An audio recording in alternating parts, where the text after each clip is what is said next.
아, 하나님께서 아담과 하와가 타락한 이후에 인류를 다시 회복하는 구원의 역사를 펼치기 위해서 시대시대 역사마다 많은 죄의 종류를 택해서 그들에게 죄를 감당하도록 하셨습니다.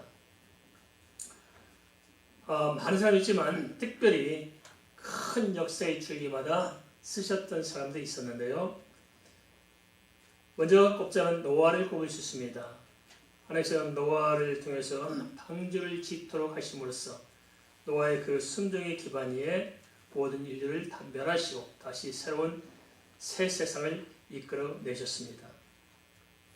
이어서 아브라함이 등장하는데요. 아브라함을 통해서 그 아들 이삭을 번제하는 그 믿음의 순종, 그 믿음의 정체성을 통해서 새로운 믿음의 족장을 열어가면서 믿음으로 열방을 구원하신 하나님의 뜻을 나타내시고 구원의 역사를 시작해 가십니다.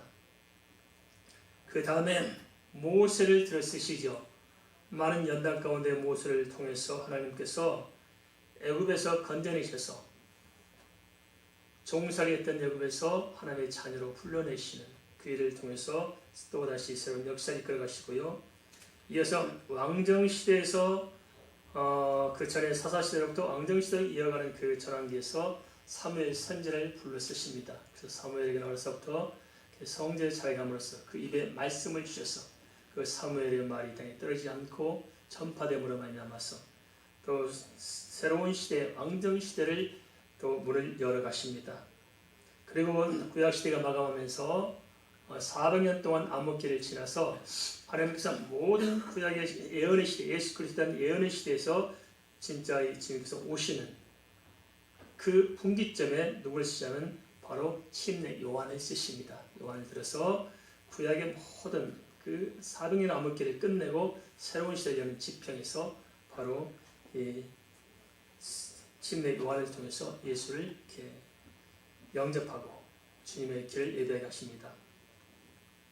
침례는 요한이 예수님을 깨닫고 증언하는 방편이었고 또 주님의 사역을 여는 통로이기도 했습니다. 요한복음 3장 22절에서 23절 말씀 좀 같이 볼까요? 그 후에 예수께서 제자들과 유대 땅으로 가서 거기에 함께 유하시며 침례를 베푸시더라. 요한도 살렘 가까운 에논에서 침례를 베푸니 거기 물이 많음이라.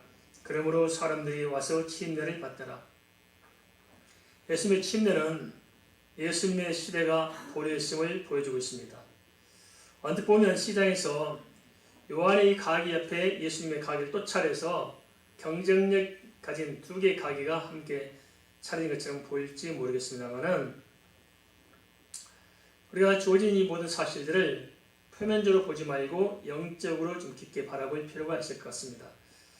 사실 예수님께서는 직접 세례를 베풀지 않았고 제자들이 하도록 하신 것인데요. 그래서 예수님의 세례나 세례 요한, 침례 요한의 세례나 사실상 별 다를 바 없는 해결리한 의식에 불과했었습니다. 요한의 말대로 요한은 물로 침례를 줬지만 예수님께서는 성령으로 세례를 베푸실 것입니다. 그런데 이 예수님의 세례와 요한이 말한 이 예수님의 세례와 침례 요한의 세례는 전적으로 질적으로 다른 것이었습니다. 한데 주님께서는 똑같은 요한의 침례를 가지고 제자들에게 침례를 하도록 하십니다. 그렇다면 왜 그렇게 하셨을까요? 그 목적이 무엇일까요? 그래서 우리가 좀 깊이 있게 좀 살펴볼 필요가 있으려 여깁니다. 요한복음 3장 22절에서 제자들과 함께 유하신다 하는 그 말씀에 좀 빙점을 두고 있습니다. 요한은 침례를 통해서 예수님께서 그리스도이심을 증거했는데 예수님께서는 요한의 침례를 그대로 인정하고 끌고 들어와서 요한이 침례를 통해서 예수께서 세상을 죄를 지은 하나님 어린 양이라는 그 사실을 가지고 그 침례에 담겨있지 않습니까? 그 침례를 그대로 끌고 들어와서 다시 요한의 침례와 똑같은 침례를 베풀게 함으로써 요한의 증거가 사실임을 인정하고 요한이 사명이 옳다는 것을 반대로 예수님께서 인정하는 것입니다. 이제는 요한이 예수를 인정했죠. 이제 반대로 요한에 대해서 예수님이 인정함으로 말미암아서 결국 요한이 증거했던, 침례를 통해 증거했던 그 메시아 그리스도가 고스란히 다시 예수님에 의해서 증거하면서 구체적으로 그 시대 사람들에게 공식화한 것으로 볼 수 있다는 것입니다. 그리고 이런 침례를 통해서 예수님께서는 구체적으로 사역의 공동체를 형성하는 데 있어서 밑거름으로 삼습니다. 예수님께서는 다시 말씀드리면 요한의 시대에서 막을 내리고 그것을 부인한 것이 아니라 그것을 그대로 끌고 들어와서 새로운 세대와 연결시키면서 공식화 작업을 한 것이 바로 예수님께서 제자들을 통해 주신 세례라는 것입니다. 그런데 문제는 이러한 면들을 좀 깊이 있게 봐야 되는데 당시 시대 사람들도 깊게 보지 못했다는 거예요. 다른 사람들은 고사하고 요한의 제자들조차도 왜 예수님께서 그렇게 요한의 세례를 똑같은 것을 그렇게 해야 하는가 하는 것을 알지 못했기 때문에 영적으로 보지 못하고 사람의 눈으로 보면서 시시비비를 일으키게 됩니다.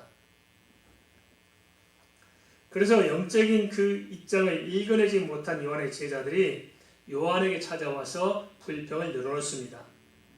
그렇다면 불평하는 그 기본적인 영적인 깊은 실제적인 이유는 무엇일까요? 주님께서 오셨음에도 불구하고 주님을 기뻐하지 못하고 반대로 주님을 불평의 대상으로 삼는 그 밑바탕에 있는 인간의 문제가 뭐냐 하는 것입니다. 마태복음 16장 23절과 마가복음 8장 33절에서 주님께서 베드로에게 하신 말씀을 한번 기억해 볼 필요가 있겠다 싶네요. 뭐라고 말씀하셨습니까? 베드로에게 하신 말씀이 너가 사람의 일이 아니라 하나님 일이 아니라 사람 일을 생각하고 있다고 이렇게 책망하시잖아요. 바로 이런 문제입니다. 주어진 일들을 하나님의 관점에서 보고 하나님을 풀어내야 되는데 사람의 관점으로 보고 하나님 일조차도 사람의 일로 풀어서 사람의 시비거리로 삼고 있는 것을 우리가 알 수 있습니다. 요한복음 3장 24절에서 26절 좀 보겠습니다. 요한이 아직 오기에 갇히지 아니하였더라. 이에 요한의 제자 중에서 한 유대인과 더불어 정결 예식에 대하여 변론되었더니 그들이 요한에게 가서 이르되 랍비여 선생님과 함께 요단강 저편에 있더니 곧 선생님이 증언하시던 이가 침례를 베풀매 사람들이 다 그에게로 가더이다. 요한의 제자들은 요한이 증언했던 예수를 알았을까요? 몰랐을까요? 알았습니다. 예수님을 알긴 알았는데 누가 예수란 이름을 쓰는 사람이고 요한이 주목한 사람이 누군가 하는 것은 알았는데 정작으로 예수 그리스도가 어떤 분이고 그분이 누구신지에 대해서는 몰랐던 것입니다. 그러니까 표면적으로는 알았지만은 진짜는 몰랐던 거예요. 이게 문제입니다. 우리도 예수를 이렇게 믿고 있지 않나 싶습니다. 예수가 누군지 이름은 많이 들었어요. 성경 지식적으로 많이 알고 있지만은 한 번도 내 영이 거듭나서 예수를 만난 적이 없을 수 있다는 것입니다. 이게 참 아는데 모르는 게 정말 답답한 일 아니겠습니까? 우리가 이런 것들을 많이 보잖아요. 수없이 예수에 대해서 이야기하고 많이 하고 강의도 하는데 정자로 예수를 몰라요. 본 적 만난 적이 없습니다. 이런 사람 참 많습니다. 바로 요한의 제자들이 바로 이러한 맹점에 빠져 있었다는 것입니다. 그렇기 때문에 당연하게 그들에게서 나오는 처시는 불신앙적인 것일 수밖에 없었을 것입니다. 그 결과 당시 유대교 지도자들처럼 요한의 제자들 역시 종교적인 패권에 굉장히 민감하고 거기에 관심이 집중되어 있었습니다. 그래서 주님을 상대로 영적으로 은혜를 구한 것이 아니라 욕심적인 생각을 가지고 주님을 얽어매려고 하는 그런 묘한 불신앙에 빠져 있었습니다. 물론 이러한 야심들은 오순절 성령의 역사가 있기 전에 예수님의 제자들에게서 별반 다르지 않았습니다. 주님께서 승천한 자리에서 제자들이 뭐라고 그런 말이에요? 주여 이스라엘을 회복할 때가 이때이고 그러잖아요. 그 뭡니까? 주님께서는 지금 십자가에서 죽으시고 부활하시고 승천하셔서 이제 다시 재림 오실 것을 약속하고 떠나신 마당에 그 자리에서조차도 제자들이 뭘 물어봐요? 그런 관심 없고 주님이 하시는 그 구원의 큰 역사, 그 언약은 관심이 없고 오로지 이 땅에서 로마인들 쫓아내고 주님께서 새로운 날을 건설해서 좌정승, 우정승을 할 수 있는 날이 언제입니까? 이때니까 관심이 전혀 다른 데 있다는 것입니다.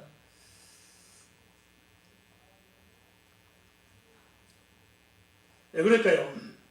요한복음 3장 20절을 보면은 요한이 아직 감옥에 갇혀있지 아니했다고 분명히 언급하고 있지 않습니까? 이런 말씀들을 좀 이렇게 그냥 지나칠 것이 아니라 좀 다시 생각할 필요가 있지 않나 싶습니다. 이것은 요한의 사역도 결국은 하나님의 계획 속에 있었다는 것입니다. 그래서 요한은 이미 요한이 감옥에 갇히고 죽게 될 것을 알고 지금 이렇게 정리하고 있지 않습니까? 그런데 요한이 알고 모르고 성경 기록자 요한복음 기록자 요한이 알고 모르고 온 것이 아니고 이미 하나님의 계획 가운데 요한의 사역은 들어와 있었던 것입니다. 다만 사람이 주님이 이끌어가시는 손이 보여지는데 주의 손에 못 보는 거예요. 우리도 그렇지 않습니까? 우리가 이렇게 우리 삶 중에 왜 이렇게 자꾸 이렇게 실족하고 넘어지고 시험 들고 자꾸 이렇게 우리가 영적으로 방황하고 있을까요? 그것은 큰 틀에서 우리를 이끌어가시는 하나님의 손을 못 보기 때문에 그렇습니다. 하나님께서 큰 틀을 가지고 이끌어가시는 것을 볼 수 있다면 우리가 작은 문제 가지고 자꾸 이렇게 요동하지 않을 거예요. 그냥 못 보는 거예요. 또 하나 요한복음 3장 25절에 등장하는 요한의 제자와 유대인과의 정결 의식에 대한 변론이 이렇게 기록되어 있죠. 그것이 뭘 시사할까요? 그래서 아마도 이런 논쟁은 요한의 세례와 예수님의 세례가 무엇이 같고 무엇이 다른지 자기끼리 논쟁을 했을 거예요. 그래서 우리가 충분히 유추해 볼 수 있을 것 같습니다. 그럼 왜 이런 논쟁을 성경은 언급할까요? 그것은 요한이 증거한 예수님에 대해서 요한의 제자들이 생각할 기회를 제공했음을 볼 수 있습니다. 예수님에 대해서 논쟁했고 요한이 예수님을 증거한 것이 다 그 논쟁 가운데 드러났을 것입니다. 그래서 그걸 통해서 한번 요한의 제자들이 그런 논쟁을 통해서 결례 의식이 아니고 진짜 그것이 뭘 말하는지 생각할 수 있는 기회가 있었다는 것입니다. 그런데 문제는 침례에 관한 종교적인 논쟁을 열심히 하면서도 정작으로 세례 요한이 증거했던 예수 그리스도에 대해서는 관심조차 없고 깨닫지도 못하고 알지도 못하고 있는 것입니다. 이는 오늘날도 비슷하지 않나 싶습니다. 사람들은 비본질적인 것에 열심히 논쟁을 합니다. 그렇지만 정작으로 본질적인 것은 보지 못합니다. 세상도 그렇잖아요. 교회에 대해서 본질을 가지고 이야기하지 않아요. 비본질적인 것을 시비합니다. 그죠? 별로 우리가 관심도 없는 걸 가지고 이상한 논리로 갖다 코너로 몰아가면서 시비합니다. 기독교는 너무 편협하다. 기독교만 그렇게 예수 안 믿는다 구못 받는다고 하느냐. 기독교 참 옹졸하다, 쫀쫀하다. 자꾸 이렇게 시비거리를 삼고 열심히 논쟁을 합니다. 그러면 또 신학자들조차도 웃기죠. 말도 안 되는 신학거리를 가지고 논쟁을 합니다. 예전에는 뭘로 논쟁했냐면 바늘 하나 세워놓고 바늘 위에 천사가 몇 명이 앉는가 하는 거 가지고 시비하고 싸우고 자기를 다투고 그래요. 몇 명 앉는다. 그 바늘에 앉아놓고 그 천사 몇 명 올라가 앉을 수 있었냐? 몇 명 올라가 앉을 것 같아요? 그게 시비거리가 돼요? 논쟁거리 돼요? 말이 안 돼요. 그런 걸 열심히 논쟁거리 말랑에 삼으면서 정작으로 중요한 본질은 놓치고 있습니다.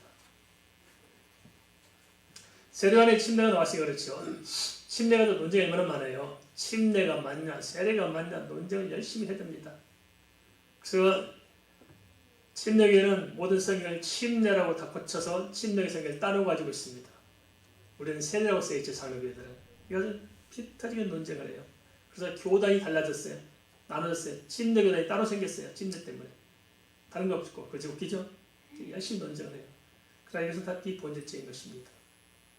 침례 자체가 구원의 조건이 아니기 때문에 그렇습니다. 이건 열심히 하면서 교단간이 나누지만 정작으로 예수 그리스도에 집중해가고 본질에 통합해 나갈 수 있는 것은 우리가 희박하다는 것입니다. 사람들 관심도 그래요. 세상도 본질을 보지 못합니다. 최소한 우리 크리스찬들은 본질에 집중하지 않겠습니까? 교회 다니시더라도 이 본질에 집중해야 되는데 본질에 관심이 없을 수가 있습니다. 비본질적인 것들이 우리 신앙을 좌우하는 게 얼마나 많습니까? 그걸 다 벗어버리고 본질 앞에 서서 진짜 본질은 무엇인가? 이것을 찾아내야 되는데 이것을 찾기 위해서는 영적인 안목이 깊어져야 되고 통찰력이 있어야 하지 않겠습니까? 요한복음 3장 26절에서 요한의 제자들의 관심은 이 종교적인 자기 기득권들 이런 것들 때문에 자신의 한계를 벗어나지 못하고 있는 모습을 우리에게 보여주고 있습니다. 그들은 그래서 관심사가 오직 왜 도대체 사람들이 예수님께 몰려가냐? 왜 예수님은 우리 앞에 가게를 차려가지고 우리 소년 다 뺏어가느냐? 이거 가지고 지금 시시비비를 하고 있습니다. 정작 중요한 것은 무엇일까요? 그것은 침례도 아니고 사람들이 어디로 몰려가느냐 것도 아니고 진짜 중요한 것은 요한이 증거한 예수 그리스도 세상 죄를 지원 하나님 어린 양이 오셨다는 사실 아니겠습니까? 이걸 봐야 되는데 못 본 겁니다. 한데도 정죄를 시간 논쟁을 하면서도 종교적 기득권에 집착할 뿐 진리에 대해서는 무관심한 모습을 보여주고 있습니다. 그러고 보면은 예수 그리스도를 제대로 알고 믿는다는 것은 정말 하나님의 은혜입니다. 우리가 무슨 수로 예수를 믿었겠어요? 정말 우리가 이 본질적인 예수, 진짜 이 영적인 본질을 알고 우리가 믿고 살아간다는 것 자체가 이거 특별한 은혜인 줄 믿습니다. 어찌 우리 능력으로 됐겠어요? 가만 한번 주변 사람을 살펴보세요. 예수 믿는 사람 살펴보시기 바랍니다. 밖에 나가면 같이 예수 믿는 사람 많이 만나잖아요. 어떻습니까? 가만 보면 하루같이 겉도는 사람들이 너무 많습니다. 그렇죠? 너무 겉도로 다들 번지수가 딴 데다 있어요. 예수 믿는다면서 예수 그리스도에게 있는 것이 아니고 다 겉돌고 있습니다. 저는 목사지만 목사로서 또 많은 목사님을 바라볼 때도 그런 경우가 참 많은 것 같아요. 번지수가 딴 데가 있어요. 예수님께 없고 말은 예수인데 사실 자기 자신의 종교성의 감성에 치우친 경향이 많고 그래서 정말 모든 것을 예수 그리스도의 중심적으로 바라보고 해석하고 이끌어가야 되는데 아닌 경우가 너무나 많은 걸 보면서 마음이 안타깝고 그렇습니다. 다른 사람들은 그들의 책임이고 우리가 어떻습니까? 정말 우리 자신들이 예수 그리스도의 신앙의 본질에 와 있습니까? 그걸 잘 한번 살펴보시기 바랍니다.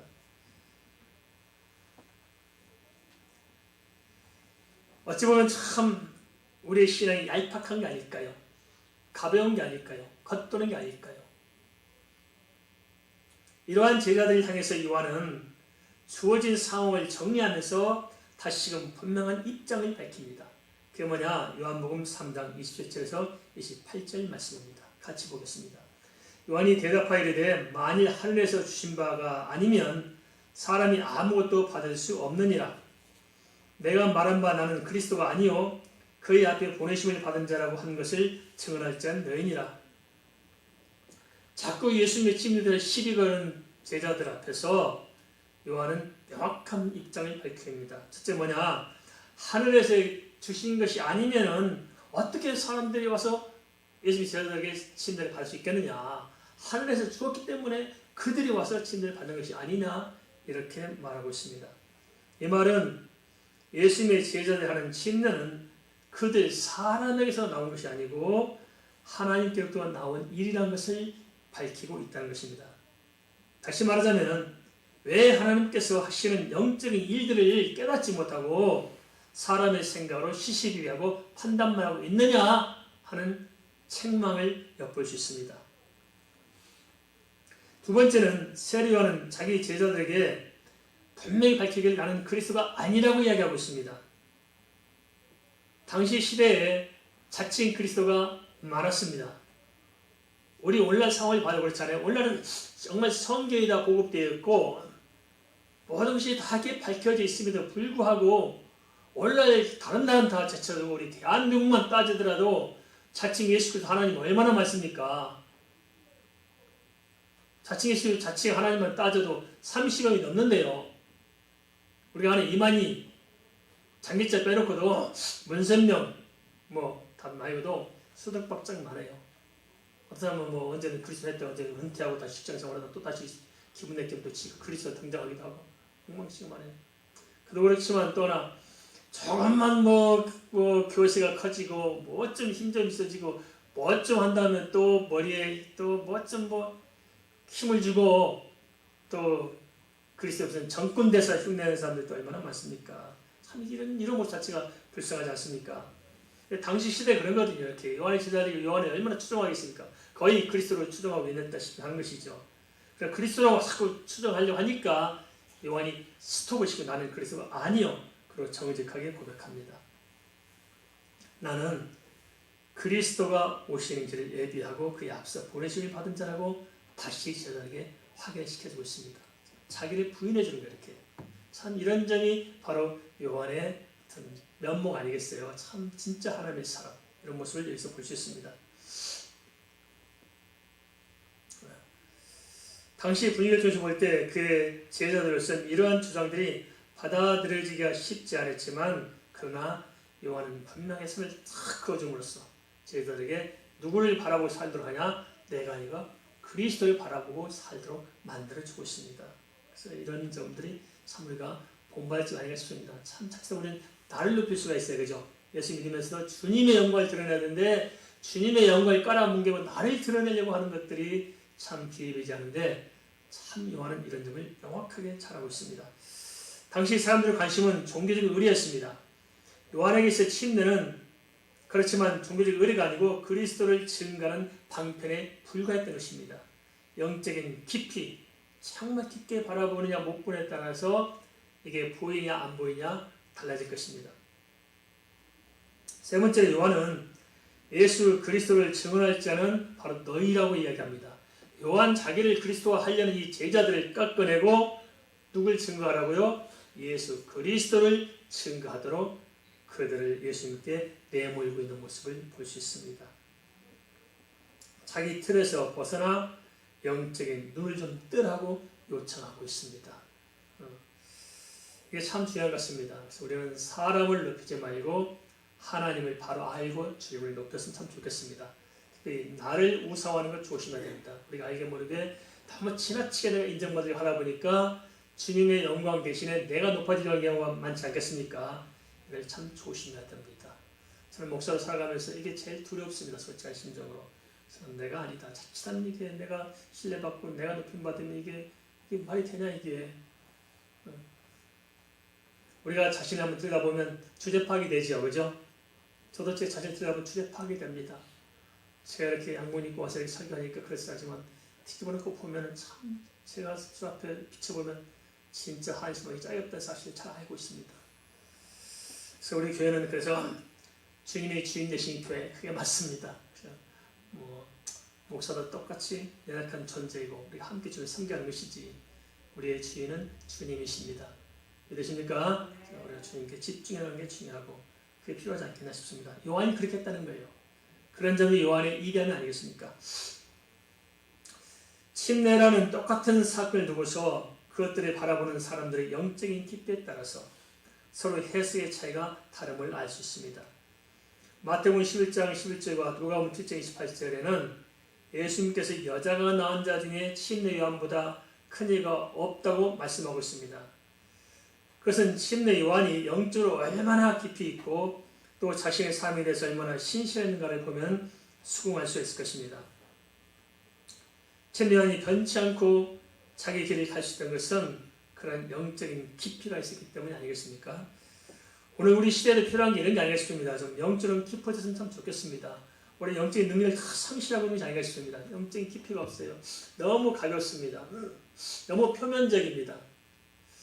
아마 우리가 이렇게 요즘 시대에 대중문화에 익숙해지다 보니까 대중문화가 가볍잖아요. 깊이가 없잖아요. 너무 그렇게 익숙해지고 그렇게 살다 보니까 우리도 모르게 체질이 너무 가벼워진 것 같아요. 그래서 너무 쉽게 쉬운 것 찾고 가볍게 편하게 그러니까 우리가 영적인 깊은 샘물을 파내지 못합니다. 오래 저장되었던 맑은 포도주 같은 깊은 은혜를 우리가 알아야 되고 우리 신앙이 좀 묵직하고 깊고 정말 그래야 되는데 너무 표면적이고 가볍다.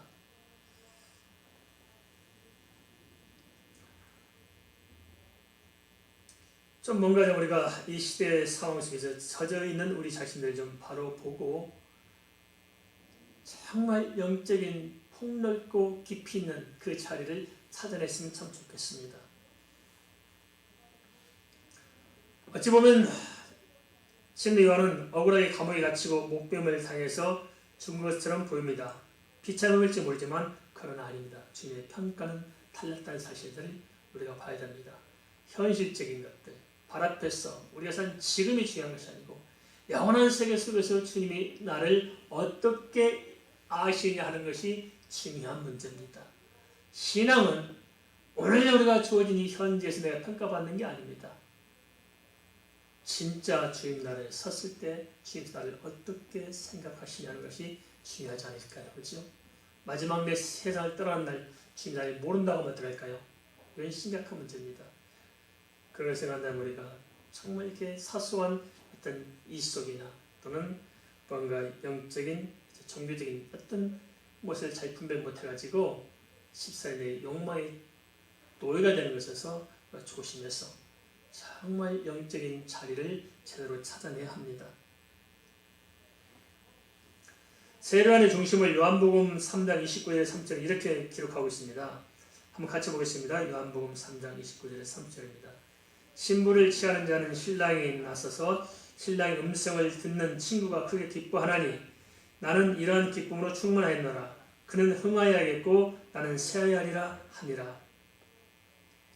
요한복음 3장 29절 3절의 심리안의 고백을 통해서 크리스찬으로서의 영적인 자리, 영적인 수준, 영적인 깊이가 무엇인가 하는 것을 다시 한번 돌이켜봤으면 좋겠습니다. 첫 번째로 요한은 예수님께서 누구신가를 알게 되었고 주님의 쓰임받는 그것만으로 감격하며 기뻐하고 즐거워했다는 것입니다. 신랑의 친구로서 들려주신 것이 너무 기뻤다는 것입니다. 거기에 만족한 것입니다. 그러기에 자기를 쫓던 사람들에게 예수님께로 가도록 오히려 조선하고 아무리 예수님 쪽에 사람이 많이 몰려가더라도 그게 나에게 기쁨이지 나에게 스트레스 주지 않은 것입니다. 종교적 기득권에서 세례요한은 절대 집착하지 않았습니다. 우리는 어떻습니까? 한번 생각해 봅시다. 예수 믿고 뭐가 잘 되어서 예수 믿고 교회 다니다 보니까 뭐 잘 풀려졌더라, 뭐가 좀 잘 되더라, 복이 많이 생기더라 해서 기뻐요. 아니면 예수님 자체가 기쁨이 되겠습니까?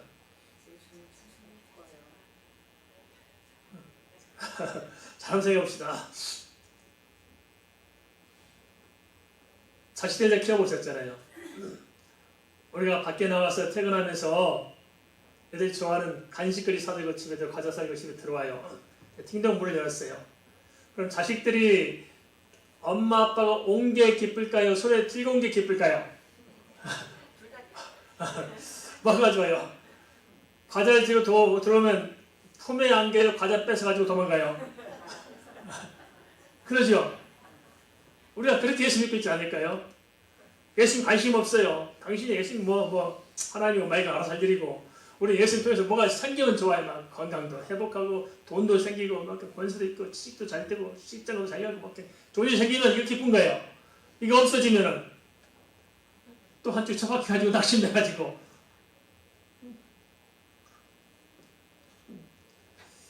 이런 신앙에서 벗어나서 진짜 예수를 기뻐하고 주님으로 만족한 신앙이 되면 얼마나 좋을까요?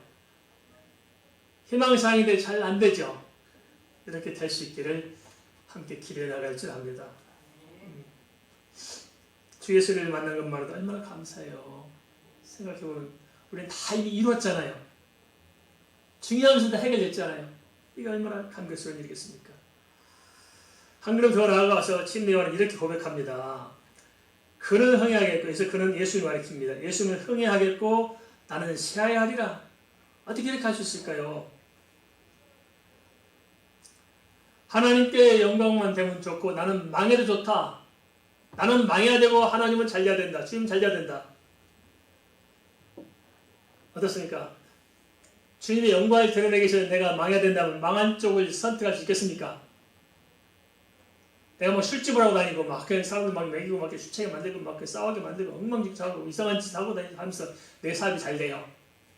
망하는 게 복일까요? 흥하는 게 복일까요? 그런 사이에서 다 망하기를 바랍니다. 나는 망해야 하고 수는 흥해야 하고 하는 것이 그런 문제가 아닐까요? 우리 입장에서 볼 때는.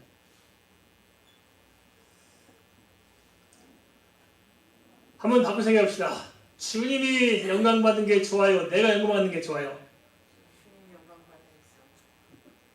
말은 그래도 속으로 안 그러죠? 내가 잘 영광 받고 내가 잘 되길 바라지요. 주의 일이 잘 되길 바라요? 내 일이 잘 되길 바라요? 좀 양심이 좀 찔리죠? 사랑한다는 것은 무엇일까요? 사랑한다는 것은 나보다도 내가 사랑하는 사람이 잘 되기를 바라잖아요. 어떻습니까? 남편을 위해서 생명을 내걸 수 있을까요? 남편이 잘 됐으면 좋겠어요? 내가 잘났으면 좋겠어요? 남편이 좋아요? 내가 좋아요? 나는 우리 김선생님한테 물어보고 싶었어요. 난리 생명을 주시느냐고. 사랑하는 사람은 나를 다 주고 나는 망해도 상대방이 잘 되길 바라죠. 그렇죠? 자식들이 잘 됐으면 좋을까요? 내가 잘 됐으면 좋을까요? 내 사업이 있고 자식 사업이 있어요. 둘 중 하나만 잘 되길 바란다면 내가 잘 됐으면 좋겠어요? 자식이 잘 됐으면 좋겠어요? 그건 쉽죠. 그 남편 나하고 비교할 땐 누가 잘 나갔으면 좋겠어요? 그래요? 여러분들 안 싸우고 살 줄을 믿습니다. 남편 자존심이 세워지는 게 좋아요? 내 자존심이 세우는 게 좋아요? 그럼 절대 안 싸우죠. 안 그렇잖아요. 뿔싸해요. 서로 잘났다 하니까 싸우지 않았겠어요. 그죠? 내가 흥하고 상대방이 망하는 거잖아요. 주님은 요한은 제자들이 파고 들어올 때 선을 잘 정리해줬어요. 제자들이 예수님이 잘 되는 꼴을 못 본 거예요. 예수님이 침례하고 제자하는데 막 잘 되고 사람들이 몰려가는데 그러다 보니까 요한은 쭈그러 들어가고 있어요. 그러니까 요한이 와서 막 충동지된 거예요. 어떻게 해보라고. 되겠냐?